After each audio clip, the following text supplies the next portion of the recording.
अस्सलाम वालेकुम, कैसे आप सब। मैं हूं जहां पाकिस्तानी मुख्तसर खबरनामे के साथ। आज इतवार का दिन है 29 अक्टूबर 2023। वजारत सेहत के मुताबिक गाजा में शुहदा की तादाद 8005 हो गई है, जिनमें 3342 बच्चे, 2062 खवातीन और 460 बुजुर्ग शामिल हैं। जमायत इस्लामी के जेर इंतजाम इस्लामाबाद में गाजा में जारी मुजालिम के खिलाफ अमरीकी सफारत खाने के बाहर पाकिस्तानियों का फकीदुल मिसाल एहतजाज, मजलूम अहले फलस्तीन के साथ इजहार यकजहती। जमायत इस्लामी ने कल 29 अक्टूबर को मार्च का ऐलान किया था, मगर हुकूमत ने एक दिन पहले ही तमाम इंतजामात करने वालों को गिरफ्तार कर लिया, तशद्दुद और आंसू गैस से लोगों को मुंतशिर कर दिया। फलस्तीन में जारी जुल्म के खिलाफ पूरी दुनिया में अमेरिका, यूके और हर मुल्क में लोग सरापा एहतजाज हैं। जब सारी दुनिया में पुरअमन एहतजाज की इजाजत है, तो पाकिस्तानी हुकूमत पुरअमन एहतजाज से खाइफ क्यों है? आज तुर्की के एक सहाफी ने इमरान खान के ट्वीट को रीट्वीट करते हुए कहा कि ओ इमरान खान, तुम कहां हो इस वक्त पर कि जबकि तुम्हारी आवाज की सबसे ज्यादा जरूरत है। याद रहे कि ये कोई पहला बंदा नहीं जिसने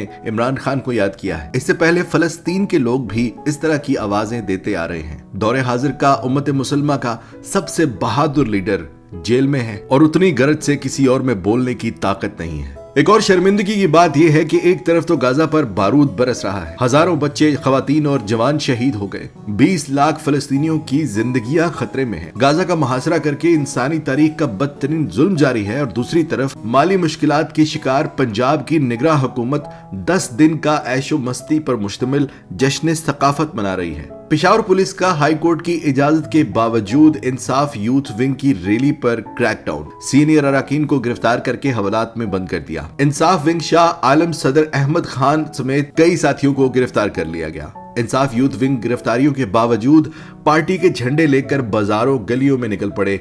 एक रियासत और 2 दस्तूर रोजाना देखने को मिलते हैं। मियां महमूद रशीद को लाहौर के बाद कसूर के 4 और फैसलाबाद के 4 मजीद मुकदमात में नामजद कर दिया गया। फरजाना सरवर जो 9 मई के बाद गिरफ्तार की गई थी, रिहा हुई, फिर गिरफ्तार कर लिया गया। उनके शौहर को इस प्रेशर और दुख में कल रात ब्रेन हैमरेज हुआ और वो इंतकाल कर गए। पहले नन्ना अमार और अब ये अफसोसनाक खबर। कितना और जुल्म करना बाकी है, कितने लोग और मजीद इंतजार करते हुए ऐसे ही दुनिया से रुखसत हो जाएंगे। हुकूमत से गुजारिश है कि फरजाना सरवर को उनके शौहर के जनाजे में शिरकत की इजाजत दे दें। इमरान खान का दबंग खिलाड़ी और वकील शेर अफजल मरवत 7 दिन के निजी दौरे पर लंदन पहुंच गया। लंदन पहुंचने पर शेर अफजल मरवत का ओवरसीज पाकिस्तानियों की तरफ से भरपूर इस्तकबाल किया गया। शेर अफजल मरवत ने अपने ट्वीट में कहा है कि मैं एक हफ्ता बरतानिया में रहूंगा। मैं पीटीआई बरतानिया की क़यादत और कारकुनों से मुलाकात करूंगा और चंद अहम शहरों का दौरा करूंगा। मैं अगले हफ्ता को वापस आऊंगा।